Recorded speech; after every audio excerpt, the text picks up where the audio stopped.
مشہور شاعر ساحر لدھیانوی 8 مارچ 1921 کو لدھیانہ پنجاب میں پیدا ہوئے۔ خالصہ اسکول سے ابتدائی تعلیم حاصل کی، گورنمنٹ کالج لدھیانہ میں داخلہ لیا۔ کالج کے زمانے سے ہی انہوں نے شاعری کا آغاز کر دیا۔ امرتا پریتم کے عشق میں کالج سے نکالے گئے اور لاہور آ گئے۔ یہاں ترقی پسند نظریات کی بدولت قیام پاکستان کے بعد 1949 میں ان کے خلاف وارنٹ جاری ہوئے، جس کے بعد وہ ہندوستان چلے گئے۔ ساحر لدھیانوی پر کبھی نوجوان کا شاعر تو کبھی فلمی شاعر جیسے لیبل لگا کر ان کی ادبی صلاحیتوں سے انکار کی کوشش کی گئی، مگر وقت نے ثابت کر دیا کہ ساحر پل دو پل کے شاعر نہیں تھے اور انہوں نے جو کچھ کہا وہ کار زیاں نہیں تھا۔ ساحر لدھیانوی کا حقیقی نام عبدالحی تھا۔ انہوں نے بچپن اور نوجوانی میں بہت ہی سختیاں جھیلی تھیں۔ 1937 میں میٹرک کا امتحان پاس کرنے کے بعد وہ مزید تعلیم کے لیے گورنمنٹ کالج لدھیانہ میں داخل ہوئے، مگر اپنی بے توجہی کی سبب وہاں سے نکالے گئے۔ پھر دیال سنگھ کالج کا رخ کیا، جہاں ایک معاشقے کے سبب انہیں کالج سے فارغ کر دیا گیا۔ پھر انہوں نے شاعری کو ہی اپنا اوڑھنا بچھونا بنا لیا۔ طالب علمی کے زمانے میں ہی ان کی شاعری کا مجموعہ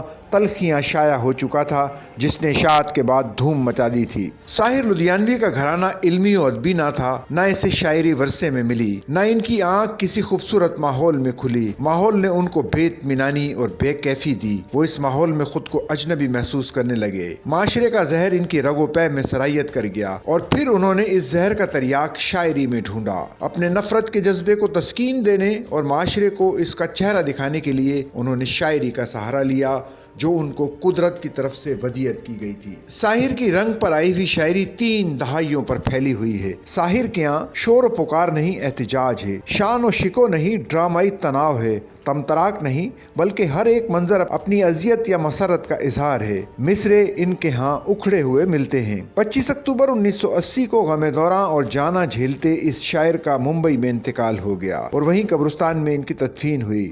ان کی قبر پر ان کے چاہنے والوں نے ایک مقبرہ تعمیر کیا تھا، لیکن جنوری 2010 میں اسے منہدم کر دیا گیا۔ اب ان کی قبر کا بھی کچھ نشان نہیں پایا جاتا۔ انسان کے شدت احساس نے شاعری کو جنم دیا، تفکر کی گہرائی نے اسے پروان چڑھایا، مشاہدے کی ہمہ گیری اور ماحول کے اثر نے اس میں رنگ بھرے۔